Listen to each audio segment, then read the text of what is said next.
During the election campaign, Justin Trudeau promised to legalize marijuana, and it looks like the wheels are really in motion. Ontario Premier Kathleen Wynne is the latest politician to jump on the bandwagon, offering to sell it in the province's liquor stores. So it sounds like it's coming. Are we ready? Violence, murder, and the ultimate end of the marijuana addict. Hopeless insanity. It will remain family enemy number one and will continue to rob us of our most valued resource, our young people. Keeping dangerous and destructive drugs away from our children isn't a point of debate. Marijuana has long been a scourge, pernicious, prohibited, but that's changing. Justin Trudeau even put it in the throne speech. Legalize, regulate, and restrict access to marijuana. For many Canadians, perceptions of the drug have changed dramatically too. No worse than alcohol at a minimum, and probably less harmful than alcohol. The Harper government regulated and privatized medical marijuana, and dispensaries are now popping up all over. The demand is almost hard to keep up with. And this week, Ontario's premier said her government wants in on the action when it's legal. The LCBO is very well suited to putting in place the social responsibility aspects that would need to be in place. Welcome to Colorado, home of legal marijuana. Colorado is a litmus test. It legalized pot in 2013. The positives? People have been buying marijuana for decades in Colorado, and that money was just going to fund, the pockets of drug dealers. In 1 year, the state collected about $60 million in tax revenue. But there are negatives, too.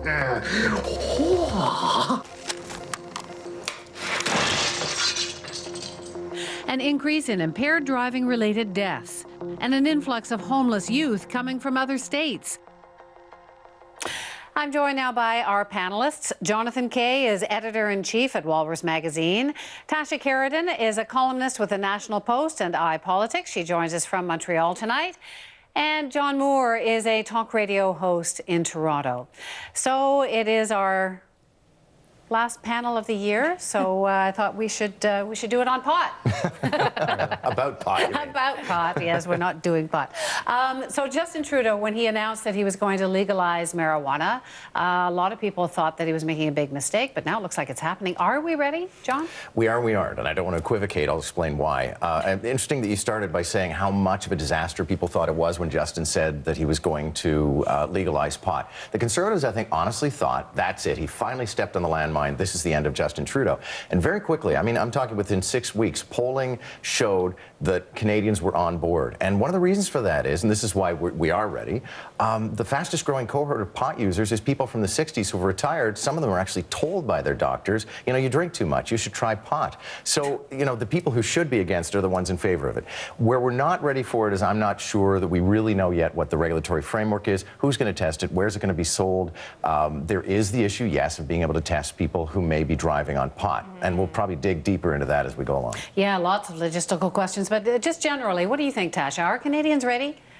I think we're ready, but we're not. A lot of the logistical points John brought up are very valid. How is it going to be regulated? The fact every province is going to do it independently. How are the police going to cope with an increase, which will come of people who are driving under the influence? How are we going to test for that? How are we going to test for it in the workplace? Employers are going to have to deal with this kind of thing. I think we fail to really grasp the ramifications of legalization because, yes, while Canadians are smoking a lot of pot, there's no question, it's not to the extent that it will be, I think, when it's legal. And when it's legal also, people will feel it's more of an okay thing. It'll be more in the open, more of a right almost that, you know, it's like alcohol. I can go to my LCBO if Kathleen Wynne has her way and get some pot. So the attitude will be different, the prevalence will be greater, and I don't think we quite psychologically, I think, have fully grasped what that means. John? Why should it horrify us that marijuana will be treated in the same way as alcohol when alcohol is much more dangerous than marijuana? I didn't say it was horrifying. Well, no, because can you imagine you'll actually be able to go to your liquor store and buy a substance that's demonstrably less dangerous than alcohol? I don't see why that's any kind of scary scenario.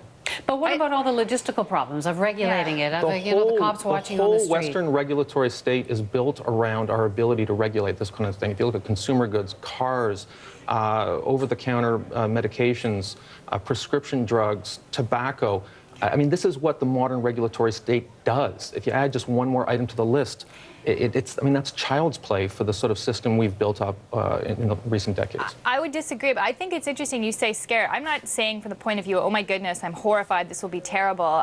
You know, as someone who's not a pot user, I understand and I respect people would like to do it. But the problem is, we are in effect, when you mentioned tobacco, going against years of what we've been trying to say, you know, get away from a legal, addictive, smokable substance. And here we're saying, hey, light up something else. It's okay. There's a message being sent. It's almost, I find, so hypocritical. It's laughable. And the government wants to make money. John, if the government wasn't going to make money off this, do you think Kathleen Wynne would care? Do you think Trudeau would care to do this? It is a tax grab. Just because there's a profitable motive doesn't make it a bad idea. If the government says we're going to make money off of a good idea, I'm not going to say, well, you know what, just to spite you, I'm going to support bad policy. And I think, I think we very much have to question the context or the pretext, as Tasha was saying, that more people are going to do it. I don't smoke pot. It's not because it's illegal. It's because I don't want to smoke pot.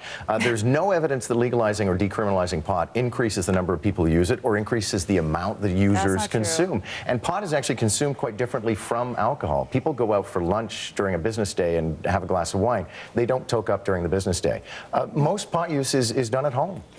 But you're not agreeing, Tasha. I mean, no, in Colorado, in the States, apparently since a few states have made it legal, the numbers of young people smoking pot has actually gone down. Well, have gone down. That surprises me that it's gone down. Canada has a very high rate already of teenage marijuana use. It's known. And I think that one of the issues is also when you start smoking pot. If you start smoking it as a teenager, the effects are very different than if you start smoking it older on your brain when it is actually developed versus when it is a developing brain. There's a lot of research around that. And I think the message being sent to young people when it is legalized is, hey, it is now okay. It's those boomer parents are smoking it. It's totally legal. It's fine to do it. You know, who's going to wait till their 18th birthday now? As someone who never smoked pot as a teenager, I will say one of the reasons I didn't do it was because it was illegal. So maybe there is a deterrent effect somewhere. I don't think that there's no deterrent effect at all when you make it harder to get. And there'll still be a black market. That's the other thing to remember. This will not kill the black market. I think it's important we talk about the numbers, though. 45% of Canadians have tried pot once in their life. Something like 15 to 20% have maybe used it in the last year. When it comes to young people, it's about 12% have 45% have tried it, 12% use it frequently. But here's the most important stat of them all, Tasha. If you ask kids, do you know where to get pot? 90% of them say they can name a person they would go to get it. But that won't change. I mean, for minors, they still won't be able to. Yeah. Well, but no, they won't be able to get it. Yeah, the LCBO will be added to that list. Great. Look, and how is that a good thing? Teenagers are going to do stupid things. They're going to do stupid, self-destructive things. And adults are going to do stupid, self-destructive things. To my mind, it's always been a hypocrisy that we say, you know, you can get booze, even if you're an alcoholic. You can go smoke yourself to death. You can go buy yourself a sports car instead of an SUV if you want to wrap it around a telephone pole. You can kill yourself in all sorts of ways. But we're going to put arbitrary parameters around substances that are very minimally dangerous compared to all these other things. And that's the hypocrisy, which, by the way, it doesn't just affect marijuana use. It actually affects the way people see the state and the law when they see that there's these complete inconsistencies in the way we regulate certain things. It actually brings our regulatory system in disrepute. When, you know, in the introductory segment, you showed all these Cold War era films trying to convince people that, you know, marijuana is going to lead to death and jazz music and all sorts of horrors.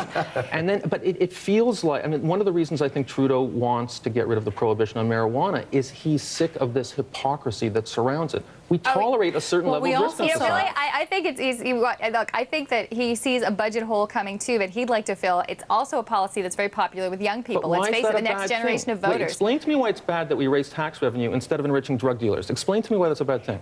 Well, I don't think you want to enrich drug dealers either. I think there's a line, but I think there's a line to cross. You want to legalize it is different than decriminalize it. For example, decriminalizing I mentioned Colorado. We also saw there still is stigma. Another piece of tape in our setup pack, which was ads that they're running in Colorado saying, "Do not toke and drive." Exactly. Yeah. So it is, to what extent we don't really know, but it is. It has been an issue there. There's been a lot of coverage in the last couple of months of numbers that came out that said the number of fatalities had gone up since they legalized marijuana. And actually, first of all, those stats came from a guy who was the chief lobbyist against legalizing pot. The important thing to note is since they legalized marijuana in Colorado, the number of fatalities has actually gone down. It's a matter of doing a tox screen on people who have been killed and finding out maybe they were exposed to pot in the last 2 days, in the last 2 weeks. So I mean, I'm a best practices guy. If you find this causes some sort of scourge, then we have to find a way to fight the scourge, but not the product itself. Is there, John, is there a stigma? So most Canadians apparently now are supportive of some kind of legalization or easier access to pot. Is there still a stigma? Like, will people be smoking up in front of the boss at the Christmas party? Well, look, there are stigmas in all sorts of things. There's stigmas, tobacco. I probably wouldn't smoke a cigarette in front of the boss. Pornography is legal, but there's a stigma around pornography. There's all sorts of things that we permit people to do, but there's a stigma because we recognize that it's probably not the healthiest thing to do with your life.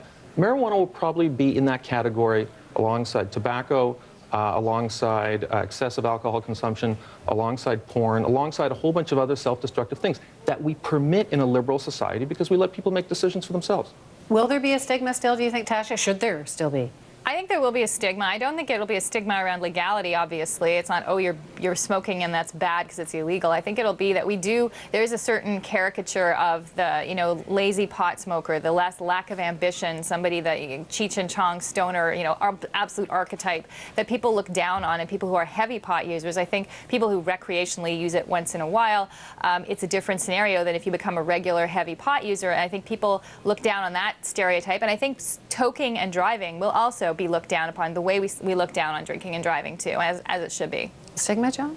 Yes, I think there still is a stigma and still will be a stigma. There's something, it's like smoking in many ways. It's dirty, right? If you're smoking pot around people who aren't smoking pot, then they don't want to get that into their faces and their furniture and their clothes and stuff like that.